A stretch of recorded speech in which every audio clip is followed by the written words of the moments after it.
Hey guys, it's Jonah here, and yeah, slightly more upbeat today. Well, hopefully I will be. Yeah, this is the second day of the tribute life and death reviews from Vocation Brewery. Um, this time I have dug out um, my little mat there, and it's got that new logo, which I'm kind of getting used to. It's got a snake and a raven on, which are pretty cool, along with a sort of skull down the bottom there.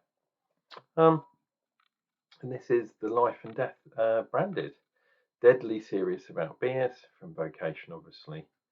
And I picked this up at the Great British Beer Festival. So that is where my glass is now going to sit for this review and the next one. And there's a nice shiny piece of paper with that logo on, which I also picked up. And for those of you that fancy some Vocation beers, press pause on the thing there. It's actually out of focus. There we go. That is better, isn't it? Press pause. Use that code.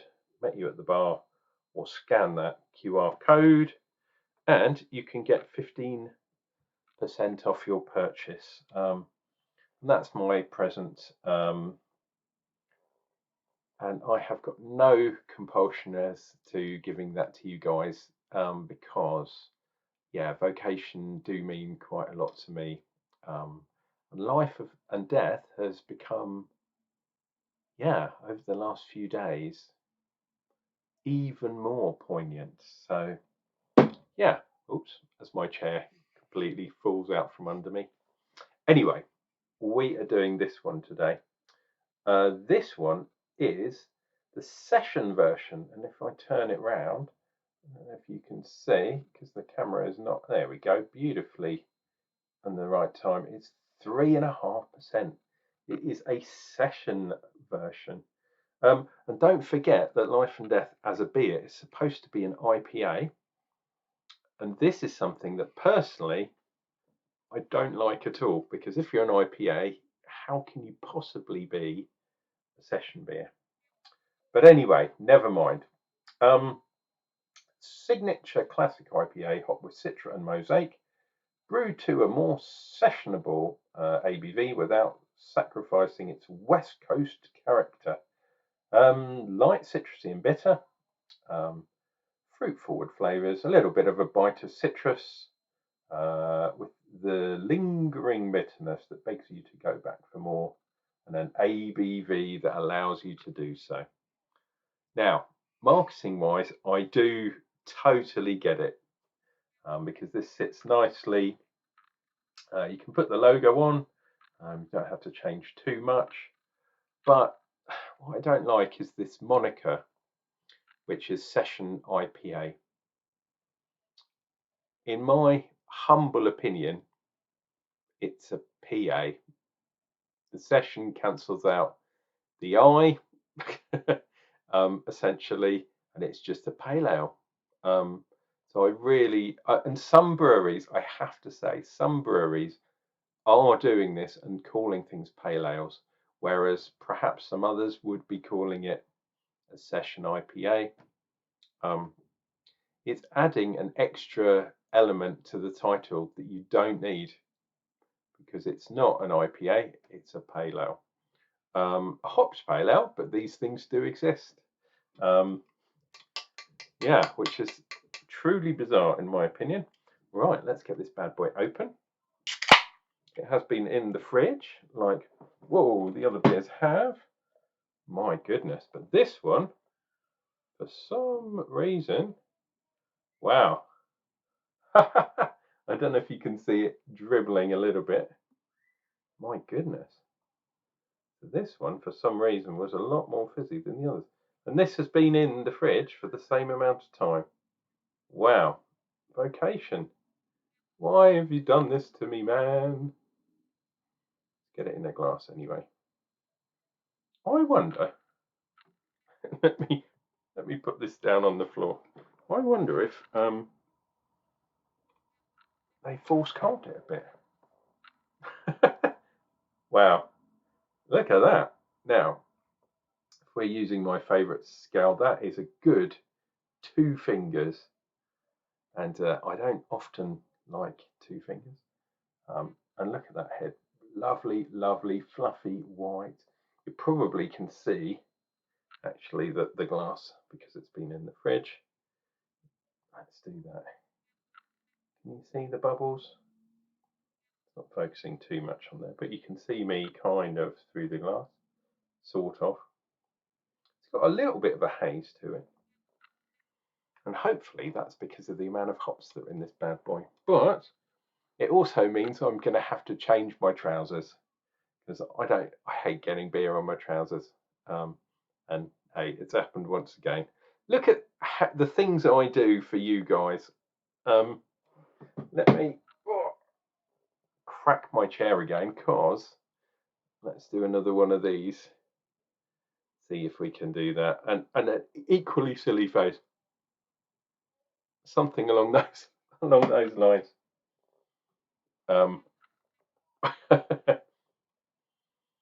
Wow. So when I do the scoring, I'm going to have to do a -1 purely because I've lost some beer. I hate losing beer. Look, I could have got more in this glass.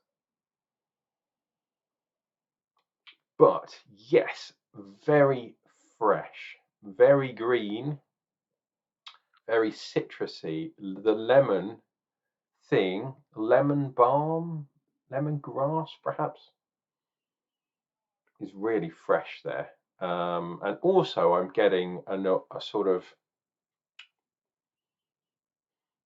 alongside that citrusy kind of thing, I'm definitely getting a generic kind of hoppy aroma.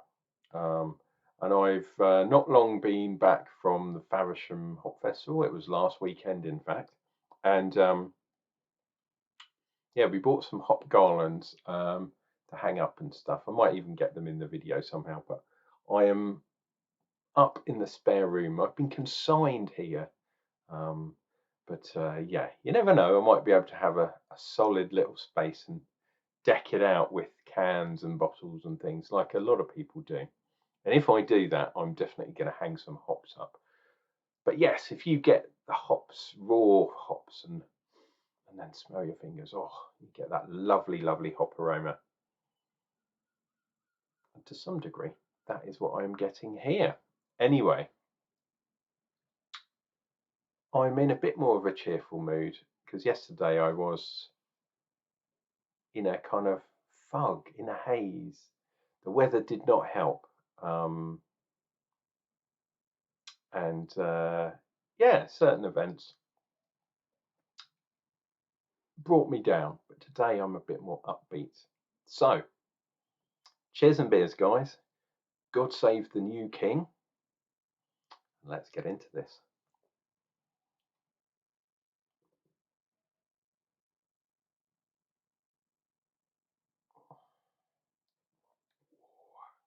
Wow.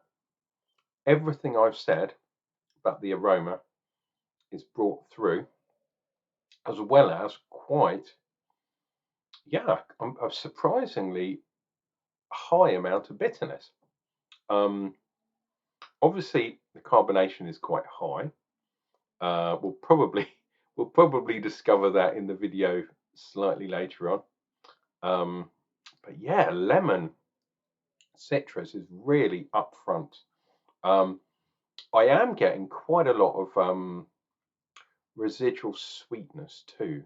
So I wonder if there was some residual sweetness or sugars, should I say, in the can, which over time, I mean, this shipment was only a month ago that I got it. So yeah, about this time last month. So yeah, that beer should not have been that fizzy, especially as it was in the fridge for about 2 days now. So wow, imagine if I hadn't put that in the fridge. Might have exploded everywhere. Thanks, Vocation.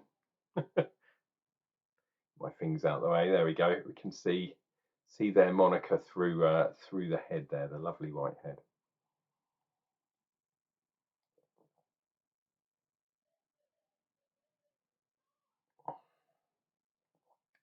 Yeah, there's so much fruit there. I am getting the tropical kind of fruit too. Um, maybe a little bit more pronounced because the alcohol, the heat, as I usually call it, definitely isn't in this beer. So you could session this. This is a sessionable beer. It's just not an IPA, I don't think, anyway. But because I would love to try this on draft because, um, yeah, it's a bit too fizzy and not so sessionable in the neckability count, should I say. But you could have at 3.5%, you could have a fair few of these.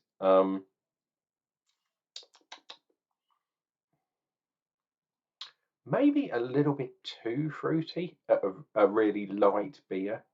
So just because you can session a beer doesn't mean you'd enjoy it. So maybe after 5 pints of this, maybe that sweetness would become a bit more sickly sweet.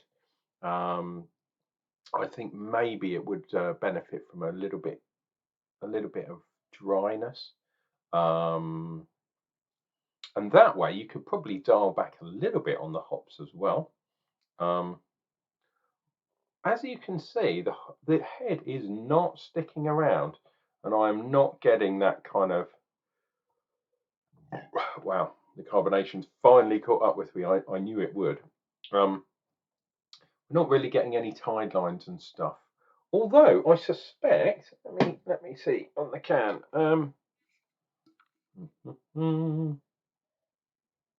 It was in. Oh, my eyes are absolutely terrible. Wheat. Yes, so there is wheat in here. No oats. But whereas the previous one, the stronger one, the gold, we had the lovely lines lining the side of glass. We have not with this beer. So that poses a really interesting question, one that I'm going to consider while I drink another sip.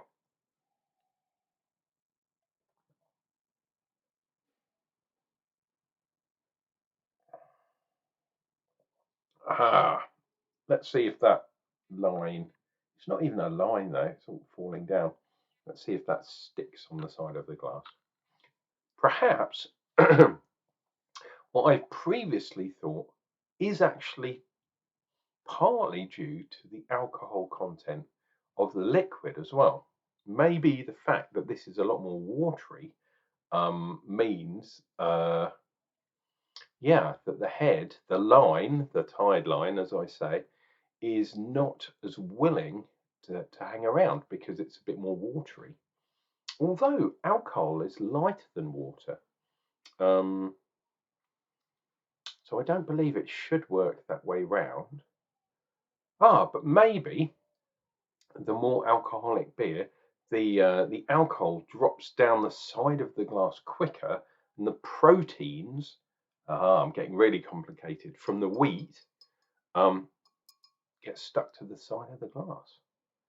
This is something that I will have to consider over more videos, not with this particular beer, but with future beers. And if I get a really good beer that has really good evidence of the tide lines, it doesn't matter what type of beer it is.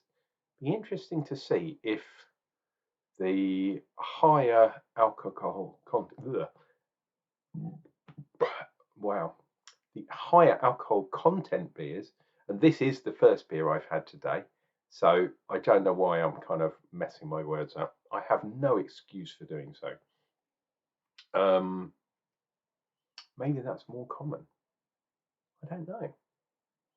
There is quite an old, how should we say, an old bastard who is a professor, or I don't know if he's still, I think he's still partly a professor, called Charlie Bamford. And he is a lecturer, well, a professor, should we say, in America, although he's an Englishman. I think originally he worked for Bass Brewery. Could be wrong, but he's worked for a few breweries, and he's really invested in foam and what they call the head sometimes. and its formation and its lingering, and how you get a decent pint of beer with a good foam on it. Cheers, Charlie.